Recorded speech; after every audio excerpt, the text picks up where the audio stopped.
Hoje nós vamos estar falando sobre a vida de José.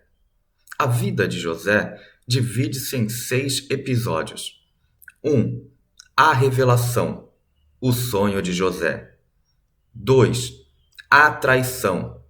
José é vendido pelos irmãos. 3. A tentação. José na casa de Potifar. 4. A aprovação. José na prisão. 5. A ascensão. José se torna governador do Egito. 6. A retribuição. O reencontro de José e seus irmãos. Quando menino, José teve alguns sonhos. Foi e contou aos seus familiares, ou seja, não foi para nenhum estranho, foram para as pessoas mais chegadas. Resultado: foi repreendido pelo pai. Os irmãos que antes o invejavam, agora passaram a odiá-lo. Moral da história: se Deus te deu um sonho, uma revelação, não saia compartilhando com quem não tem nenhuma visão espiritual, porque eles não irão compreendê-lo. Se Deus revela que você será um futuro pastor e você sai compartilhando com pessoas que não têm nenhuma visão espiritual, vão até debochar de você. Vão dizer: você? Pastor? Duvido. Não vão acreditar. Sabe por quê? Porque vão olhar somente para os seus defeitos e não para o que Deus é capaz de realizar em sua vida. Então, se Deus te deu um sonho, não haja como menino. Não saia contando para todo mundo. Não seja ingênuo, achando que todos vão ficar felizes por você. Se Deus te usar com dom de curas, você acha que todos vão ficar felizes por você? Não vão. Muitos vão achar que eles é quem deveriam ser usados com dom de curas, e não você que chegou agora. Se Deus revela que você será o pastor presidente no lugar onde você congrega, muitos que se diziam irmãos na fé passarão até a te ver como rival. Então, não haja como José, não seja um menino na fé. Se Deus te revelou algo, guarda com você, e no tempo determinado por Deus, Ele colocará as pessoas certas em seu caminho para que todos os seus sonhos se tornem realidade. 2. A traição.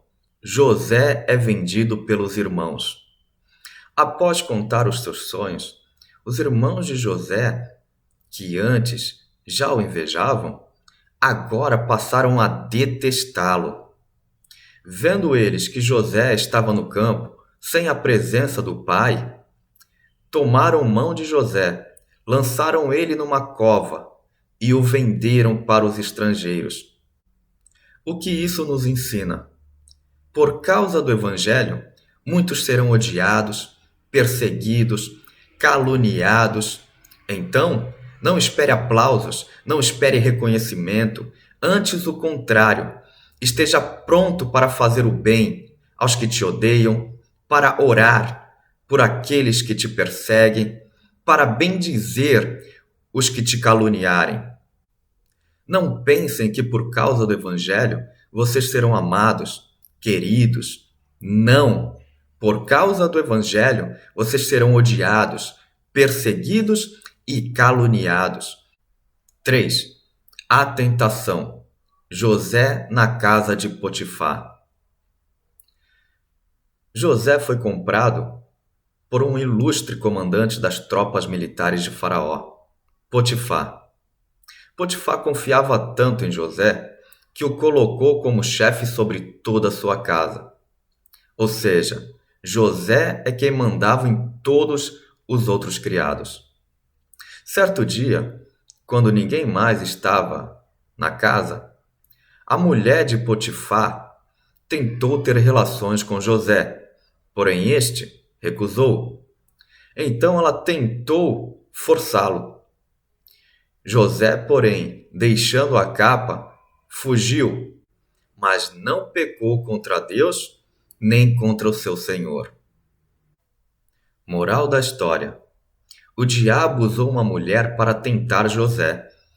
Pode usar também uma mulher para tentar você, ou até mesmo uma pessoa influente para arruinar a sua vida.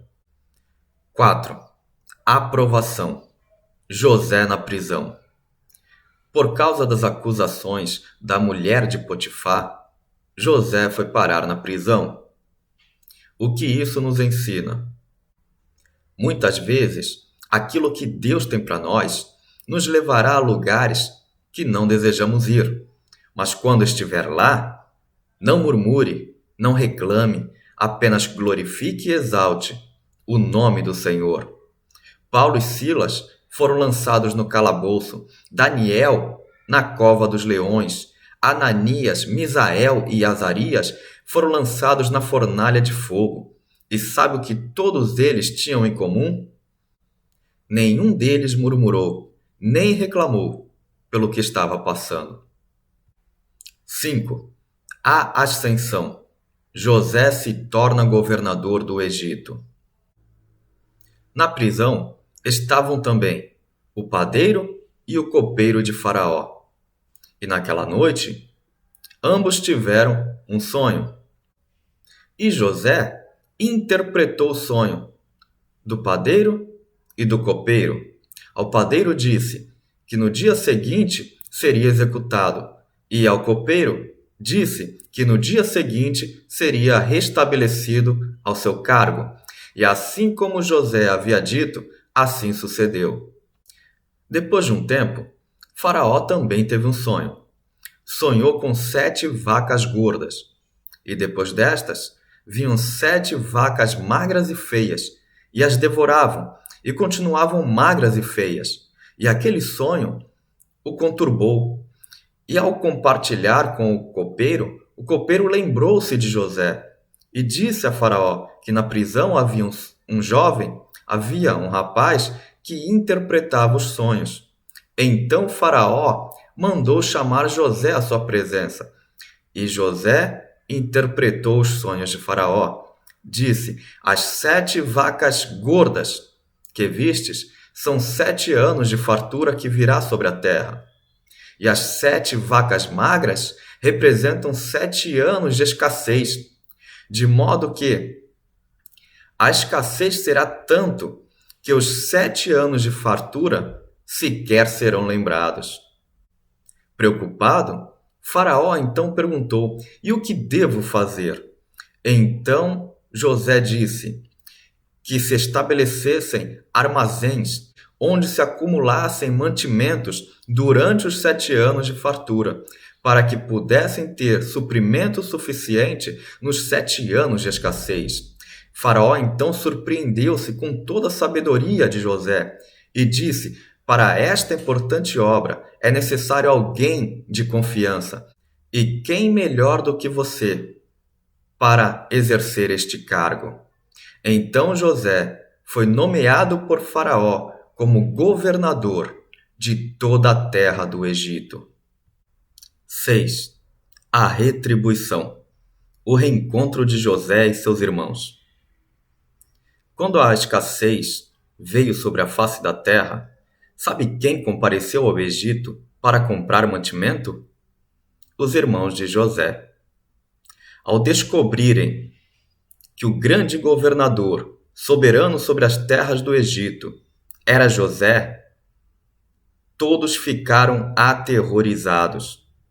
José agora tinha a vida de cada um deles em suas mãos. Porém, todo desprezo, todo ódio que recebeu, José devolveu em amor. Gênesis 45, do 4 ao 8. Estas foram as palavras de José.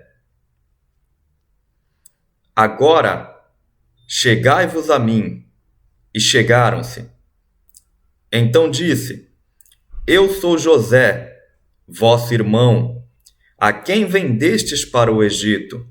Agora, pois, não vos entristeçais, nem vos irriteis contra vós mesmos, por me haverdes vendidos para cá, porque para a conservação da vida Deus me enviou adiante de vós, porque já houve 2 anos de fome na terra, e ainda restam 5 anos, em que não haverá lavoura, nem colheita.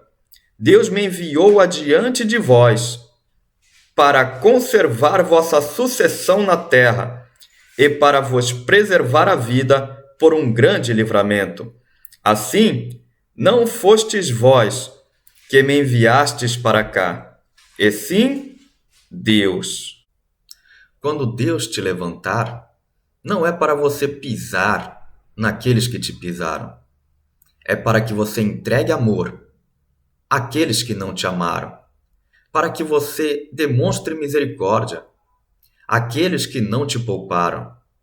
Enfim, para que você faça por eles aquilo que você gostaria que eles tivessem feito por você.